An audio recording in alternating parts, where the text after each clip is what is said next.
For the first time, the United States has carried out a military-style attack inside Venezuelan territory. President Trump, talking to reporters after meeting Israel's prime minister, confirmed the strike on a suspected drug smuggling dock. Meanwhile, the U.S. military confirms another deadly strike on a small boat in the Eastern Pacific. Ed O'Keefe is in West Palm Beach covering the president for us. Ed, good morning. Vlad, good to see you. It was during that friendly meeting with the Israeli Prime Minister Benjamin Netanyahu that the president confirmed the first known U.S. strike inside Venezuela. There was a major explosion in the dock area where they load the boats up with drugs. While answering questions from the press, President Trump made headlines Monday when asked about a recent strike inside Venezuela, confirming an alleged drug-related site was targeted. They load the boats up with drugs, so we hit all the boats, and now we hit the area. But the president didn't say exactly where or when the strike happened, and neither has the Pentagon. He also declined to confirm reports the CIA carried out the strike. Well, I don't want to say that. I know exactly who it was, but I don't want to say who it was. News of the attack comes as the Pentagon announced a strike on another alleged drug vessel in the Eastern Pacific that killed 2 more on Monday. Also Monday, the president and Israeli Prime Minister Benjamin Netanyahu presented a united front on Gaza, sending a message to Hamas: disarm, or the U.S. and Israel will respond. Then they'll be held to pay for them, and we don't want that.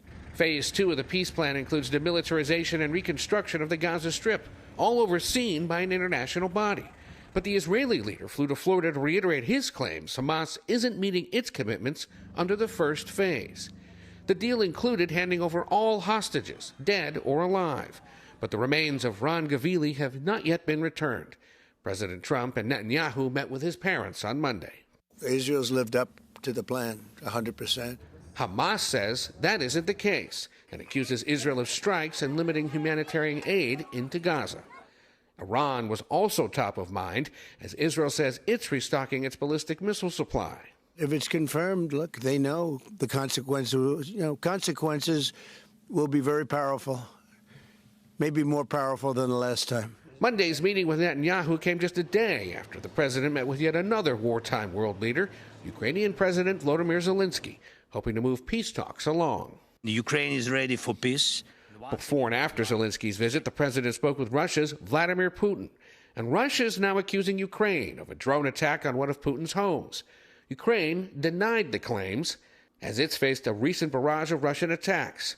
On Monday, Trump appeared to side with Russia. And I learned about it from President Putin today. I was very angry about it. Important to reiterate here, Ukraine continues to deny those attacks occurred, saying Russia hasn't provided any evidence. Russia's now saying that the alleged attack, is a reason to reconsider its position on potential peace talks. Kelly? I'd appreciate the details there.